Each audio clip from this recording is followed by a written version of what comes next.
vibe is real cool. I couldn't help but notice you across the room. Oh, let's follow up with a drink, you know it's on me. Then maybe we can talk a little bit so we can see if this night can lead to you staying with me.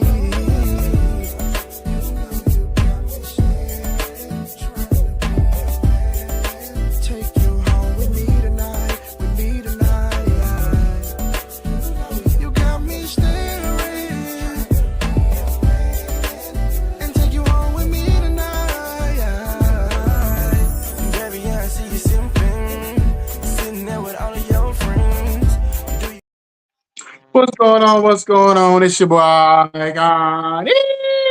And once again, it's 95 South TV. You know what I'm saying? 195 South TV. Like I said, first and foremost, want to thank God for this opportunity because without him, there'll be no us. Next, I got my right hand man, your baby mama favorite host, Barry White Jr. himself, Jake the Great. What's going on, brother? Man, what's going on, man? What's going on, boy? It's a lot to be talked about in this media world, for sure. Yes, sir. Yes, sir. So I guess we're gonna talk about the obvious or whatever. First and foremost, we're gonna talk about this whole Gucci and Pooh Shiesty situation, and for the most part, everybody knows what went on, what happened. I want to talk about it from the angle of basically is this whole snitching thing overrated? I know they saying that Gucci is who Gucci is, and he's supposed to be the standard bearer for the streets and the not snitching and all this other stuff. But like I was talking to my son earlier, I said basically at the end of the day, when people evolve in life, I said we the only culture that holds people accountable for what they used to be for the rest of their life. Some people grow, they become business people, they become entrepreneurs, they become whatever they become, family men, and all that street stuff they was into is left behind, or they have just like I said, thing like anything else, Jacob. You could be a big superstar and have the wrong people around you that's giving you wrong advice and steering you down the wrong path, or you could be a superstar that has the right people around you that's giving you the right advice or pushing you the right way. And obviously, at this point, people think that Keisha, his wife, has a big influence on him, as she should, but she's pushing him in the right direction, not the wrong. So, what's your opinion on it? Well, my opinion on it is when it comes to stupidity of being a YN, he is number one on the list. Who's shiesty? You know, you just can't be that dumb and still walking around like you did nothing wrong. And not only him, man. Like last time I checked, I thought fathers were supposed to set an example. Mm-hmm. And you out there with him doing this, and you you act like you the same age as your son. Man, listen, man. I got a haircut today. I was talking to my barber. He said, "Man, listen, Jay. You know I used to be in them streets heavy." He said, "Man, I got 5 kids, bro." He said, "For me to jeopardize my freedom and I ain't did nothing wrong, you know, and somebody to rob me at gunpoint.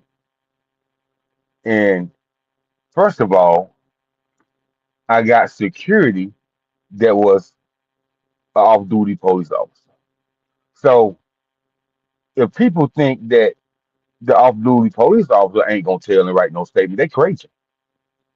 You know what I mean? Mm-hmm. Mm-hmm. And second of all, that's not how you conduct business. He said, I don't know who in the world would let their son do this, something like that, and they'll be right there. What are we doing here, man? It means like where's the evolving as a father and teaching your son? Well, I said, well, if your father got you out there in the street since you was 13, 14 years old, man, it's quite obvious that they ain't trying to teach you nothing to do right. So, man, I just think that, man, this situation is the dumbest shit that I've ever seen in my life. Well, for me, I don't think, and I talked about this yesterday on my live. I don't think that. I don't think that's what their intent was initially to go rob him. I just because when I heard the full story from especially from Big 30's lawyer, basically Big 30 and them was out there the day before. When they get to the studio the day of, they was out there kind of chilling, hanging out for like an hour and a half before they even got in the studio because the studio was closed. They had to call the owner. The owner had to call the station manager, studio manager, to come out there and open up the doors. By the time the studio manager got there, Pooh Shiesty had called his PO, and his PO told him he needed to go home. So he was basically saying, "Let me holler at you, Gooch, before we leave." And it just the little, and then what? Okay, this is the thing. Like I was saying, was this part? This part that threw me off. They were saying that they was in one room, Gucci Man, Pooh Shiesty, Big 30, one of Gucci people. Now they said Gucci had another, a couple of uh, bodyguards or whatever outside in the other room, and Pooh Shiesty had the rest of his people in the other room. So, and they said you could see into with the room they was in. So they basically said Pooh Shiesty looked at Big 30 and said, "Go get my bag." Now, the big thing with that, this would, if I was on a jury pool, this would the thing that would kind of I would be listening for. Did he say, whisper to him, "Go get my bag"? Almost like he trying to tell him to get the bag on the low because he got something in the bag and he know he about to do something, or did he say, "Man, hey man, go get my bag out the room or out the car or whatever"? Like it depends on how he said it, because then that because Gucci being a street dude, if they arguing at that point, because in my understanding they was arguing at that point. So if you arguing back and forth, and you a street dude, and somebody in the room say, "Go get my bag," I don't care if you a street dude, square dude, whatever. Somebody say, "Go get my bag" in the middle of an argument. That's the universal language of, are they about to go get the gun? You know what I'm saying, or whatever. So at the end of the day, that's the part that I need to know more about of what kind of dialogue was going on before that. But I just felt like it escalated to that point. But it just don't seem like to me from all the things that led up to that point that was his true intent to go rob him at that very before he got around Gucci. I think it escalated to that point for whatever reason. That's just my opinion. I may be wrong, but that's just what I feel like it escalated to. I don't know, man. With me knowing Pooh Shiesty history, bro, I don't think so. With me knowing, cause we didn't have him booked before in Saluda, and I know people in Memphis to tell me, dog, that he ain't been nothing nice since he was 13, 14 years old. You know what I Yeah. mean? So and then, the story comes out that Gucci, who owe him $25 million and whatever. But if I'm a labor owner and you go to jail, or you think that I'm supposed to close all accounts and not make money off you as an artist, like what? Like, and then the man changed your whole family. Like, bro, we ain't know you all across America before you got with Gucci, and bro, he signed you for a $2 million deal. No, any artist don't be getting signed for no $2 million like that, bro. They give out 360 deals, not no $2 million. So you got a structured great deal. You know what I mean? But you still think it wasn't good enough. To me, that's crazy, man. Well, I'll say this. I kind of what Pooh Shiesty did was stupid. Don't get me wrong, but I could see why he can maybe looking at it as, dude, you owe me, because if let's just say it's true, he owe him $20 million. I done spent 5 years in prison. I come out. He been out since what, January, December, January, what time he been out for. So him and Gooch had plenty of time, ample time to be able to sit down and have a conversation over the compensation that he owe him if he owes him anything, either with their lawyers or one-on-one or whatever the case may be. So I could see why he could be upset about just what you versus whether you sign me to 2 million. If I outperform that contract and you owe me this 20 million, then we got some conversation that need to be had. But like I said, the way he went about doing it was he should have, if anything, you got to have people around you. Like I was like once again, we was having this conversation earlier, and I with my bro son, I said, you got to have people around you that say, bro, sit this one out, let us go deal with it. You got to have those type of people that understand who you are, what your place is in that situation. You're the money. We can never allow the money to be compromised. So if Pooh Shiesty is the money, then everybody else who all y'all street dudes who want to basically doggone carry your weight and do your job, then that's your job to go handle that. That Pooh Shiesty should have never been around that situation at all. You know what I'm saying? I just, Especially when I, you still on parole. Icon, you always talk about a lot of these rappers with money have a lot of yes men around them, and I think he had a lot of yes men around him. So why would you take all? Why would all them people be in the studio with you if you trying to conduct business, man? And bro, like your homeboys was free before you came home. It don't look like they gonna be free now. They gonna end up right back in there with you. You know, even if the homeboys get a little bit of time, 2 to 5 years, but most of them never had no record. A lot of them didn't have any record. Big 30 ain't never been in trouble with the law. You know what I mean? Mm-hmm. So you doing this and not thinking it through, was an irrational decision that you made. It was crazy. It was stupid. It was a lot of stupidity involved. And man, I just think that you ain't been home a good hot 6 months, bro. You only came home in January, and we ain't even made it to June yet. Yeah, yeah. And like I said, man, I'm to me, I just feel like to me when everything comes out all the way, I just don't think the intent was to go rob him. I just think it escalated. Cause like you said, Big 30 don't have a record. Big 30's lawyer said it was never any in the paperwork that he ever even had a gun in his hand. I think they said the most he did was maybe block the door or something. But like I tell people, I said if you, especially you got to think these guys in their 20s or whatever. So you when you young and your home, we like let's just say me and you in our 20s and something pop off and you get in an argument, something with somebody, and y'all get to fighting or carrying on or something happen. I'm gonna ride with you, and then I maybe after the fact, I may like, man, what was that? But at the moment that we in that situation, I'm riding with you. You know what I'm saying? In that situation. Now, when you get in your 30s and 40s and 50s, you think things through a little bit better. That like I think about it. Gucci kind of basically had the calmer head. The old Gucci ain't no telling what happened in that room. The old Gucci probably would have, even they would have pulled the gun out on Gucci probably would have tried to fight his way up out of there or something, or try to do something, whatever, or Gucci would have definitely came back on him in a different way. You know what I'm saying? But So like I said, we talking about a young dude at 24, another dude that's 46, and you see the different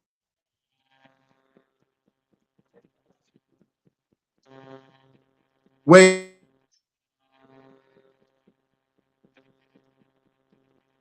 they dealt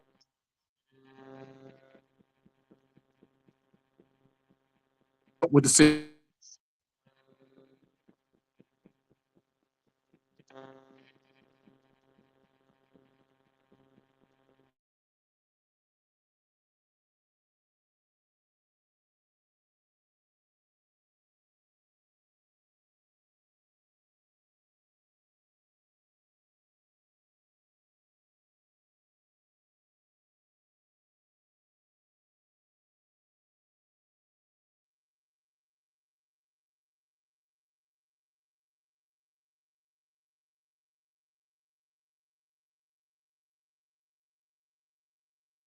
Okay, we froze up for us. Are you good?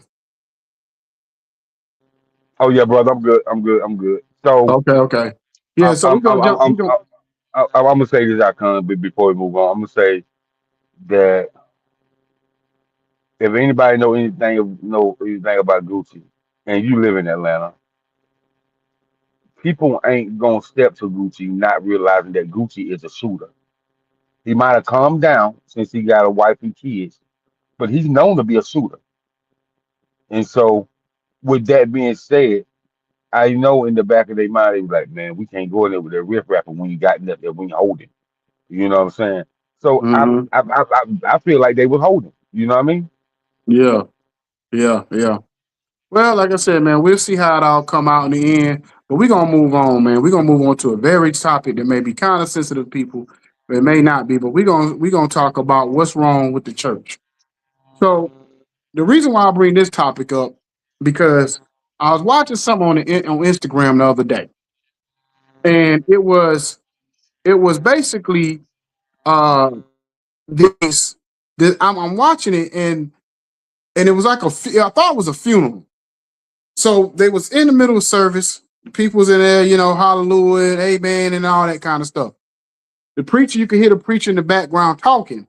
So I'm just like, he's going through his sermon, he getting getting everybody the congregation, excited about. We talk about the Lord and all this, and it's Easter Sunday, and I see him pulling down a coffin down in the middle of the aisle. A coffin coming down. I'm like, what kind of funeral is this? I'm like, I ain't never seen no funeral where they bring the coffin after the family and everybody in the church. So I'm like, this is weird. So by the time they get the coffin all the way down to the middle of the church, they pop it open, and the preacher is inside the coffin. So I guess his whole sermon was about Jesus being resurrected from the dead. So I'm like, oh my God, they doing too much. And I said, if you look at this situation, you look at the situation a few months ago with the pastor with the red bottom shoes and Drewski mocking him or whatever. And what I mean, because I don't think Drewski was mocking the church, he was mocking those pastors. And all these pastors coming in trying to come at Drewski or whatever, saying that Drewski was wrong or whatever the case may be. And it made me think, is the church going too far with some of the stuff that they're doing on social media? And two, when are the people in the church going to start holding pastors and the people that have these titles accountable? You know what I'm saying? So what you think? I think what Bubba Dub say, never, never, bro. Like it's been I kind this has been going on for a long. Now, I'm gonna say when I grew up in the church as a youngster, man, you ain't see nothing what you see now, bro. Cause them old men, oh, bro, you ain't about to do that, bro. You ain't about to do that to a church that they grew up in, a church that their great grandfather, their grandfather helped build. You ain't about to put no blaspheming, using God's name in vain, or you ain't about to make the congregation in the church look crazy, man. Like man, these pastors now has gone, and then man, when did we start putting this type of price on the word of God, man? Mm-hmm. Now, and most of these pastors ain't full time pastors anyway. They got jobs they go to, and they got some great jobs they go to. So, Mm-hmm. man, you've been paying these pastors all this money, and you ain't no scholarship fund in the church, ain't no 501(c)(1) nonprofit in the church. Like the the church is a healing facility that's supposed to help God's people. Like you don't never hear about you hear about a few churches helping God's people, man, but not a lot, man.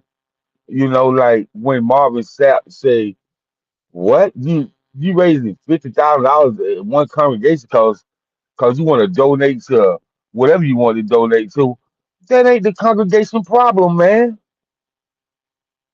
Yeah, you're right. You're right. You're right. That's crazy, man. That's real You're right. crazy, man. Like you will hold paying members accountable, you know, uh, for something that you want to do. You a world renowned gospel singer. Get that out your own account. Mm-hmm. And but Mm-hmm. back to this, Pastor man, you ain't Jesus, bro. Ain't nobody gonna resurrect you from like what? Dog, was this a whole film that you was trying to create? If it was, then you need to be calling Tyler Perry or talking to Netflix. You don't do that amongst your church congregation, bro. Like, Yeah. what is wrong with these clowns, man? Most of these preachers need to join the website. IamAclown.com. Yeah. Yeah. My biggest thing is that when it comes to it, I think because members of churches don't hold their members their pastors accountable. Me and my mom had a discussion about this last year, and I told her, I said, Mom, I said, at the end of the day, if because I remember years ago, I was going to this church, and I had a pastor, and then we left the church, and the deacon, the co-pastor called me, and he said, man, you need to come back, man, or whatever we can do, we can work it out. And this, that, and the third. He said, first of all, you're not going to church for pastor. You're going to get the word and blah blah blah. And I told him flat out. And I said, listen, man, I get what you're saying, but if I don't respect the head, how can I be a good follower if I don't respect the leader? You know what I'm saying? So at the end of the day, this is still, even though they're in here, this is the church, and they're supposed to be, the head is God at the end of the day. And then the pastor of the church is the leader of that church. But if the leader is not holding their end of the bargain, then what am I doing there? And the thing about it is, with people nowadays, they look at pastor on the same level as they look at themselves. They look at, because at the end of the day, if the pastor's out here drinking, smoking, because we got pastors out here stealing money from their members. We got pastors out here getting impregnating their congregation, women in their congregation. We got pastors out here, doggone, sleeping with the kids. We got pastors doing all kind of crazy stuff. Just stealing money overall and doing all kind of stuff, mismanaging the money and not doing what they're supposed to do. And a lot of them still drinking and smoking and cursing and doing everything else. So my thing is, if they're doing all of that and they're living their life exactly how I'm living my life, then why would I want to follow you? You know what I'm saying? That'd be like me being homeless and you being homeless. We do there's two homeless people roaming around together looking for food and somewhere to sleep every night.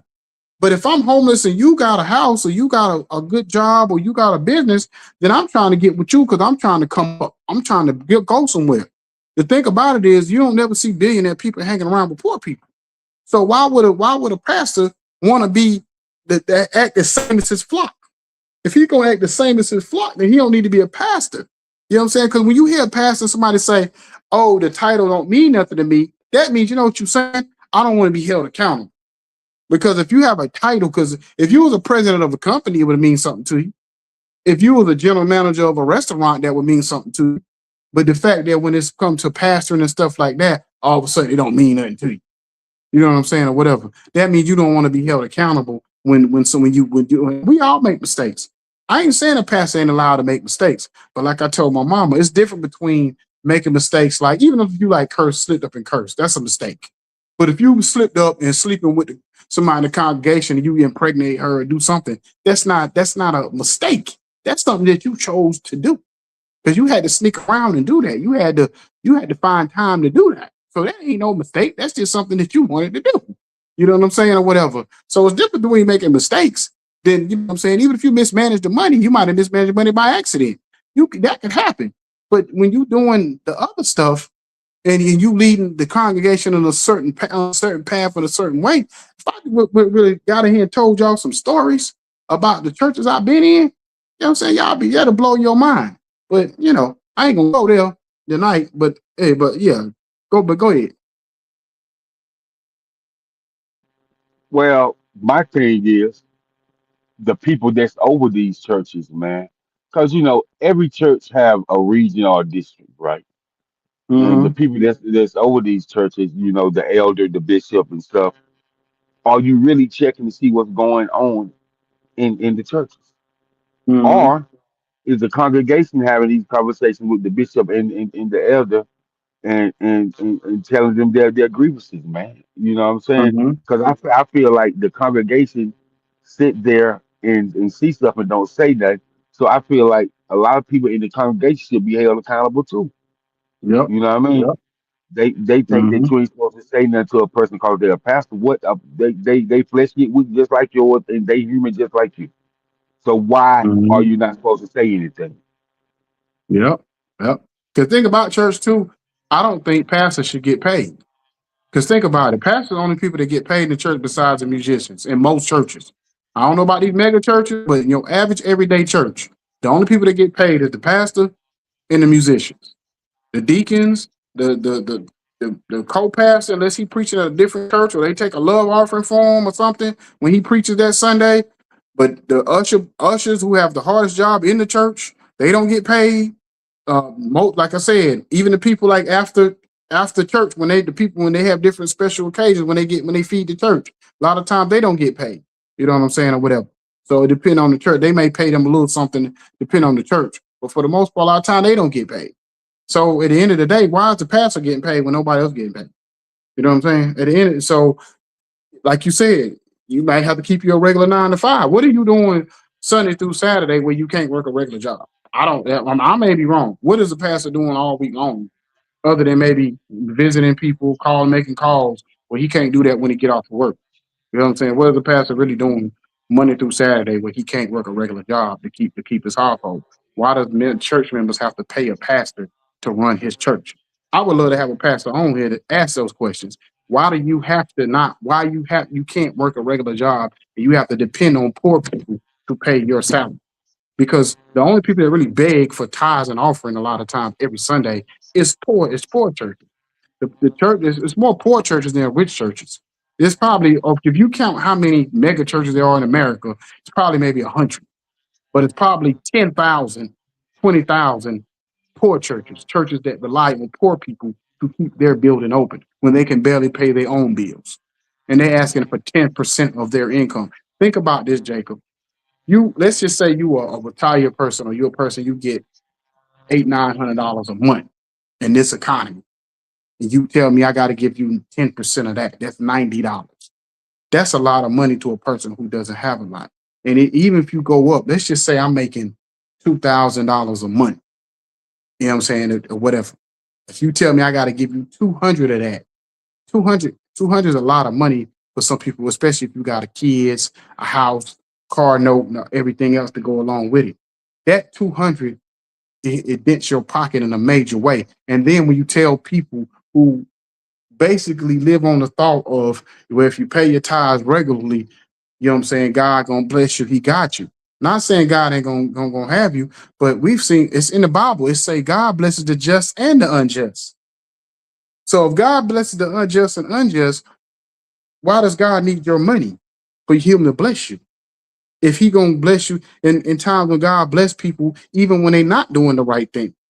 So why do you have to have my money in order for me to get a blessing? So in other words, it's almost like you're trying to make me believe I have to pay God to be blessed. You know what I'm saying? Like it's other ways you can give back to people. You can give back to people in a multitude of ways. Back in the day, you wasn't giving up money. You was giving up cattle and giving up, you know, other stuff. You wasn't giving up your money back in the day. You know what I'm saying? So, but yeah, I mean, because I want to ask you Well, before we move on from the whole church thing. Let me ask you this thing. So I'm not a big Candace Owen person. I don't really know who I heard. You know, I've heard her say some stuff. I don't have an opinion strongly against her one way or another. You know, a lot of people, you know, they put her like in the Jason Whitlock category. I don't follow her enough on that level to really. You probably follow her a little bit more than I do. So I heard her. She was talking to Don Lemon. Now everybody know Don Lemon is a black. Basically, he's a NLG. He's in the community, in the alphabet community. So he was basically telling her that I guess going back and forth with her about in the Bible that it's nowhere that it's a sin to be in a biracial marriage. She said, "Where's that in the Bible?" And he said, "Well," she said, "Well," he was like, "Well, it's not a sin in there to have be in a biracial marriage. I mean, about not biracial marriage, but a homosexual marriage." And I said, "Hold on. First of all, yes, it Don is. Lemon, Yes, if you yes, go the hell it back is. to the Old Testament, God literally would take you out of this world if you was a homosexual. Like literally, he would end your life. Before Jesus came, God didn't play no games about certain stuff. He didn't play games about cheating, and he didn't play games about stealing, and he didn't play no games about homosexuality. You go back to the Old Testament. So I don't know what Don Lemon talking about, but I just If wanted to you ask you about that. if you go back to the book of Genesis, it states exactly what you said. And then people don't like Candace Owens because she's wrong and she tell the truth, bro. Mm-hmm. Like they may not like her. Candace Owens is a Charleston White in a nice way. Yeah. Okay. And when she said that she rocked with Charleston White, despite his delivery, he tell the truth. They really got mad at her. Mm-hmm. They really got mad when Charleston White said the gang culture ain't did nothing but destroy every black community. People was up in the uproar, Mm-hmm. mad, and she agreed with him. So, you know, when I first started listening to Candace Owens, I was like, she for clicks and likes. But when I understood who she was, and cause people went in on her because she married a white man. You know what Yeah. I mean? But that has nothing to do with her belief in her principles because she come from a black mother and a black father. You know what I'm Mm-hmm. saying? And so, it ain't no slight in the Bible say you can't marry outside your race. And I thought that people should marry who they love. You know what I mean? No matter Yeah. what color, race, creed, or whatever. You know what I mean? That Mm-hmm. if that's your thing, I support you. You know what I mean? Because you ain't crossed no line with me. But when it comes to her, man, anytime you say something about the alphabet community, they in the uproar. But they can say something about us, man. They talk about us so bad, Icon. They Mm-hmm. talk about the spray people so bad, bro. And then like it was a write up over in London said that people was getting offended when people use the word vagina. They said that they shouldn't use the word vagina anymore. They should just call the vagina the bonus hole. Mm-hmm. Yeah, but see, this is the thing that bothers me about this whole new world we're in. And I had making fun of to laugh with my son earlier. I said, you know what bothers me about y'all generation? I said, y'all dress like y'all a rock star in the 70s and 80s with all these different, like, suspect type clothes, tight jeans, looking like something like a rock band or something from back in the day, the way y'all dress. But y'all the most homophobic era. I said because y'all say pause behind everything that does have nothing to do with a sexual connotation. But y'all say pause in this era for everything, but y'all dress like, what I'm saying, y'all wear what y'all call man purses, and you got men out here that's supposed to be straight wearing heels, and you got men out here wearing, these pants that look like dresses, but for two men having a conversation, and if I say to you, Jacob, man, I was balling out on the court today. You know what I'm saying? Me and you will understand that. But some young dude will say, you go to say pause. For what? I know I ain't talking about nothing sexual. So at the end of the day, where's your mind going?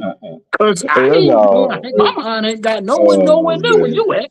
Oh You know man. what I'm saying? And then not only that, Icon, with females. If they meet a man who don't have any kids, who don't have three, four different baby mamas, these women out here are call them gay. Why? Exactly. So every black man got to have 4 or 5 kids, or if a man, like you said, black man don't have no kids at all, he don't have no girl or whatever, then automatically something wrong with him. Why that man? But when a black woman's single and don't have no kids, then she waiting on the right time. She tells her career is more important. But if a black man do it, oh no, he got to be gay. Ain't no way in the world a black man run around here with no kids and don't got no girl, got some kind of girl. So it's for you got a side chick, you got something you rolling around with, you got something going on. Why? Why a black man can't sometimes be trying to figure himself out, whatever. He said he never had no girl. He just be like, I don't got no girl right now. And if he don't have kids, maybe either he was responsible enough to not to jimmy up, or he was, or whatever, he might be shooting blank. I don't know. But whatever reason, God didn't bless him with kids. You know what I'm saying? Yeah, a Do dude y'all told understand that God has to bless you with kids too? So yeah that might have been the a, reason why he ain't got no kids. Because God yeah is a cool dude with him. You know what I mean? a dude told me, he said, man, he was talking to this chick, and he said, man, that he's a Christian, he was a man of God, and he said that they had no spiritual connection. So he ended the relationship. He said, that wasn't a divine connection for him. And man, he said she went on social media calling me gay, calling me this, calling me that. But I had no spiritual connection with her. Every time I wanted to talk about the love of God, or every time I wanted to talk about, what thus says the Lord, and and this is how we supposed to be if we're trying to get to the threshold of being as one and being married. He was like, she instantly changed the subject, and he said, so changing the subject about the love of God kind of, steered him away from her, and he didn't want to even continue with it. And he's like, man, she just blasted him so bad, man. And he said he ain't really say nothing, man. He said, man, he just said that somebody need to keep her in prayer, because if a man who's walking with Christ, or has the Holy Spirit of the love of Jesus in his heart, right? And he feels like he don't have a spiritual connection with you, in his mind, what am I doing here? What am I doing? Yeah, And yeah, so yeah. when you say something like that, it sometimes that goes so far over people's head, man. And then they start doing this belligerent stuff and calling you out your name, not literally calling you out in cuss words, but saying something like that is calling somebody out their name, man. And so what what has become with this new world, in this digital era, you know, something is really bad wrong, man. I think there's a chemical imbalance with these young people, man. And don't get it twisted. It ain't like I don't support them, because I do. But man, you can't tell them nothing. They already experienced everything, man. And why would you say that about a man? Just say I just don't feel like there's a spiritual connection. So I don't think we need to continue this relationship any longer. He didn't call you out your name. He didn't tell you that you were nothing. He said for him, it's not a spiritual connection. So why should he have to be ridiculed for that? Bro, I'm gonna tell you this. I want you to watch, and it's more of it's gonna make you laugh, and you're gonna learn a lot about people. I need you to watch the Ball Brothers. The Ball Brothers is basically a improv comedy show. They tour around the country.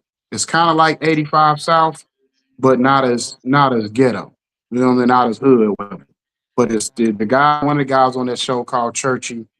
The other guy named Kevin, and the other guy named Tony. I think his named Tony Barker or something like that. But basically, they have what they do is they have people come on the stage and they ask them questions, and it was one thing that the girl said. They like asked this girl what was the pettiest reason why she broke up, the pettiest reason why she ever broke up with somebody. She said she broke up with her man because he cried too much. And I said, they was like, what? They was like, yeah, he cried too much. Like basically, like he would cry over almost any and everything, and she just got after a certain amount of time of dating him, she got tired of him just always crying over everything. So I'm just like, at the end of the day, what I mean, and it was other reasons. Like it was one people broke up with one dude broke up with his girl. I ain't gonna put on this on the girls. The guy broke up with his girl because she said her breath smelled like onions because she always ate some type of sandwich, and I guess it was how she always had onions on Yeah. her breath. Yeah. So I was like, okay, so I mean, it was just the pettiest reason why people was breaking up with each other. And I'm just like, that's the problem that we're at in today's society is that we don't communicate enough, and we don't have the patience to deal with small things. So when things get big, yes, we're gonna break up. Because we can't deal with the small stuff. If your girl breath smell like onions all the time, and you break up with her because of that, and then he didn't even, this was crazy though, Jacob. This the crazy part. He didn't even break up with her in person. He broke up with a text message and he was a coach of a team, like a basketball team or football team. So his players, they was passing the phone around, sending her different messages. It's you, not me. I mean, it's me, not you. I need time for myself. So his players on the team was coming up reasons for him to say to his girlfriend to break up with him in a text message. A grown man has his players doing that. He had his players doing this. I said, how crazy is that? Like you basically you got teenagers telling you how to break up with your girl. You know what I'm saying? That's crazy. You know what I'm saying? To me in that regard. You know what I mean? So I'm just like, we're in a time and an era where, when it comes to like dealing with relationships, we have no patience for it. We don't know how to. We don't know how to communicate with people. I had this one lady on there, and it's gonna blow your mind, Jacob. That's why I want you to watch this show. She said, um, Jay was talking about what's one of the things that our culture needs to get rid of. And she said, "Where your kids say what to you." Basically, she's saying that we shouldn't get mad with our kids if they say what. She said, because me and my husband say what to each other, but when we say what, it's not like in a mean way. It's be like, oh, when you see say something, you be like, what? And she was like, we should not, we should not or not allow, we should be to the point we allow our kids to be able to say what. And like, huh? Like, and the dude's like, hold on, first of all, it ain't no really no polite or no respectful way for a child to say to his mother what. You know what I'm saying? Because unless you like in the other room and your mama say, "Hey, Jacob," and you like, "What?" Like, but if you say, but even me saying it calmly don't sound right. You know what I'm saying? The only way of what sounds right, if me and you talking, and you be like, "Man, uh, such and such, Jay, man, he messed around, got shot down at the end of the block," and I be like, "What?" You know what I'm saying? That's the only time what is kind of suffice. But other than that kind of surprising, like what or what you say or what, man, like whatever, but not in no what in no situation where if I call one of my kids right now and they say what, or they be like what, even if they say what, I'm gonna be like, nah, you need to be saying sir, or you need to be saying yes or no, or you need to be coming to me or whatever, but not know what.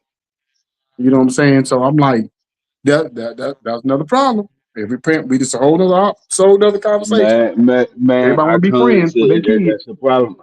These goddamn frosted flakes cereal box, dig 'em smack the goddamn parents, bro. You know what I mean? These parents are softer than goddamn naughty bathroom tissue, man. Like a child that's saying, what, ma'am? Yes, sir. Mom, I didn't hear you. What you say? Like, come Mm-hmm. on, man. Like, if you gonna say, Mom, I didn't hear what you say. Can you repeat it, please? Like, that's different. You know what I mean? Hell, even But if you say I'd rather you say than you say what. You know what I'm saying? Because you could say because if you say at least that indicates to me you didn't hear me.